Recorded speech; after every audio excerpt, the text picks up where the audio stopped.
When you think of a carry in League of Legends, you usually think of champions that can wipe out the enemy team and win fights with just brute force. But to any force is resistance, which can carry just as hard in fights if it outweighs the force that is applied. That is what Soraka... Ew, this is so cringe, whatever. As this is my first kind of public video and such, I assume you don't know me. I am Serenity, a Grandmaster Soraka OTP who plays Soraka Botlane, and I became the #1 Soraka on the EOS servers on League of Graphs with pretty much only Soraka Botlane. And in this video I will try and explain why I think Soraka is better off as the carry in botlane rather than the support.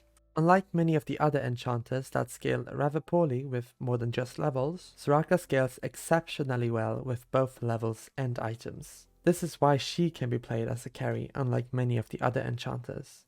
Because just like damage numbers grow throughout the game, so do healing numbers. But because Soraka is designed for and with the support role in mind, she needs to be able to keep up, at least to some part, with the damage done even if she doesn't gain a lot of gold, as the support role is the one that has the least amount of gold generation. And since Soraka represents the true healer archetype that can be found in various video games, restoring health to allies is her one gimmick that sets her apart from the rest and makes her viable. And if she can't do that efficiently while being a support in this game, then she would not be viable. But in order for her to be a viable champion in the support role, she has to be able to do her job even without a lot of gold. That is why she has a lot of power already in her base kit. And when you then also speed up her gold generation, in addition to already having a lot of base power, she becomes very strong very quickly. But her strength doesn't lie in full offense with damage and lockdown.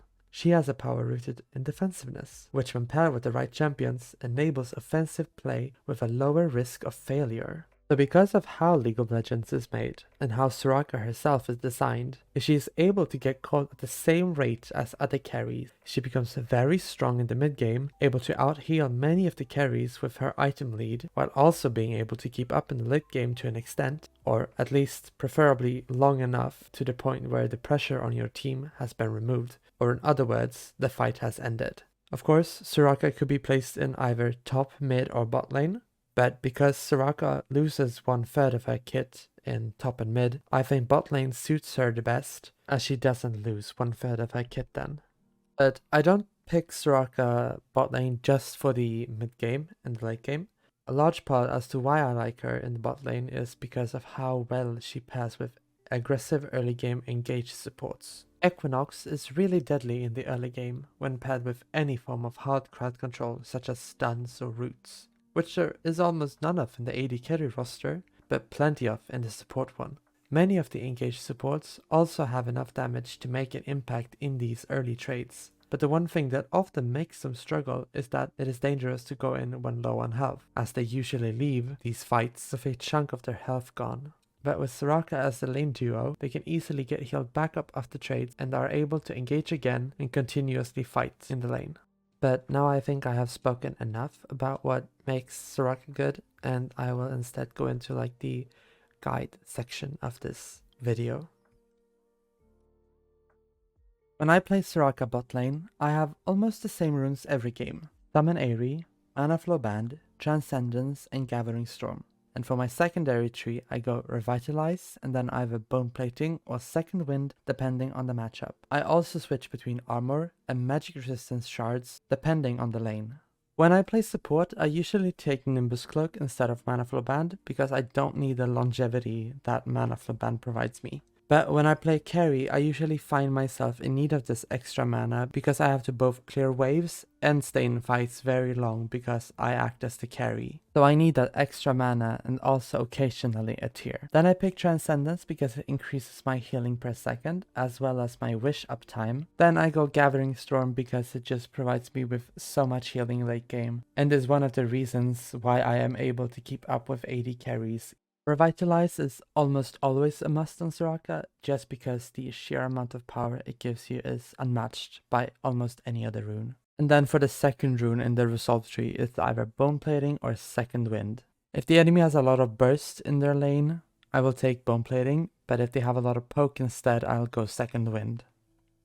Then I also switch out the armor or magic resistance depending on if the lane is more AP or AD heavy, and if it's a mix, I will look at the whole team and decide based on what damage their whole team does. My skill order usually always stays the same, with me going Q, E, W in the early game, and then always making sure to max Q, W, and then E, and of course ultimate whenever I can.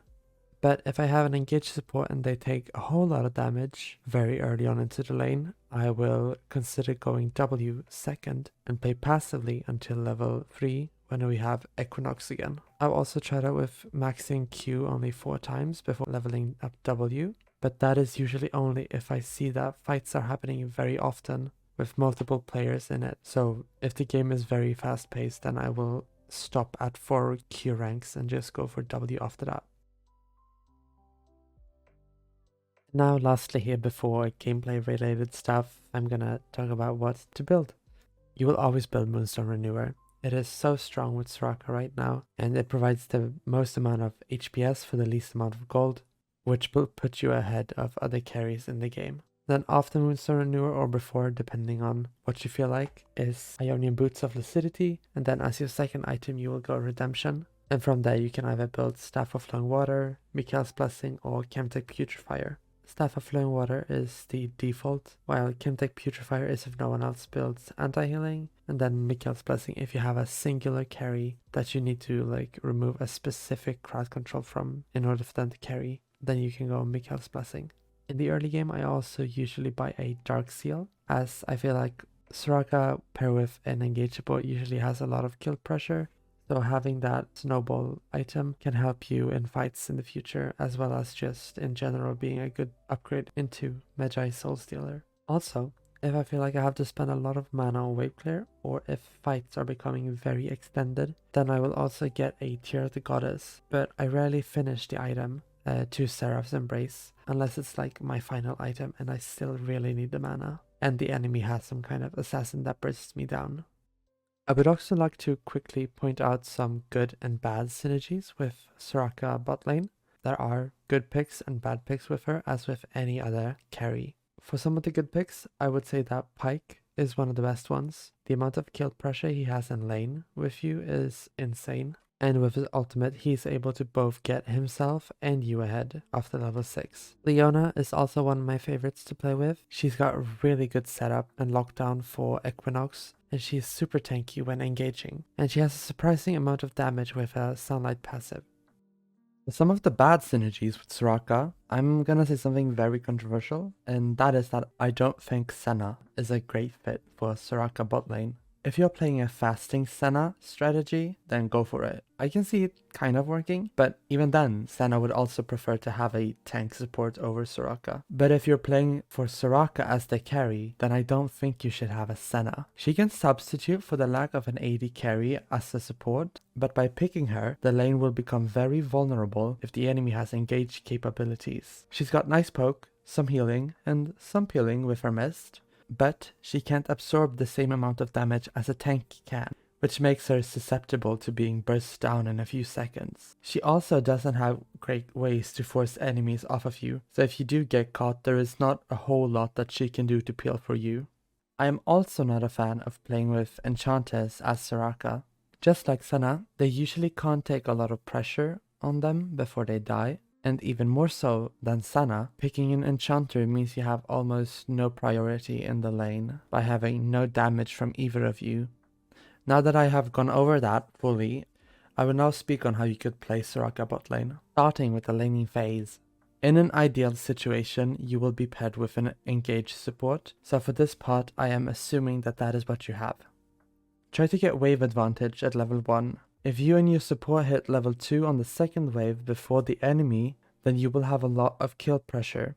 But your sustained fighting is not very strong until you have Astral Infusion at level 3. After level 3, you can continuously ask your support to try and trade with the enemy. The damage the enemy takes will make kills easier, and the damage your support takes can you heal back up so that they can engage on the enemy again.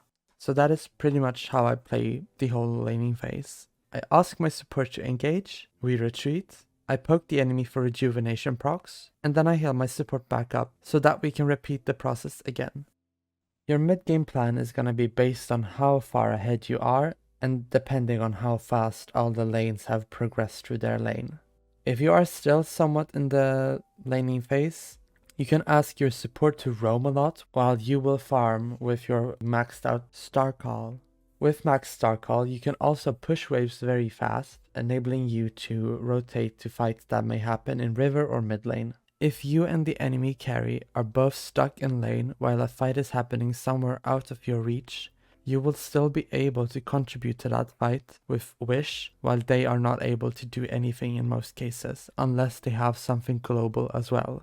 Team fighting with Soraka can be tricky as you need to be able to determine how much damage your team is gonna take and if certain cooldowns have been used so that you can move forward and not be threatened to be jumped on. But if you have Wish and Redemption available, you can also stand back very far until the fight has erupted a lot. If you don't feel safe with hitting your Q, you can still cast Astral Infusion without Rejuvenation active. But hitting a single Q is also going to give you 2 free of cost Astral Infusions, along with giving Rejuvenation to allies. So hitting enemies with your Star Call is really powerful.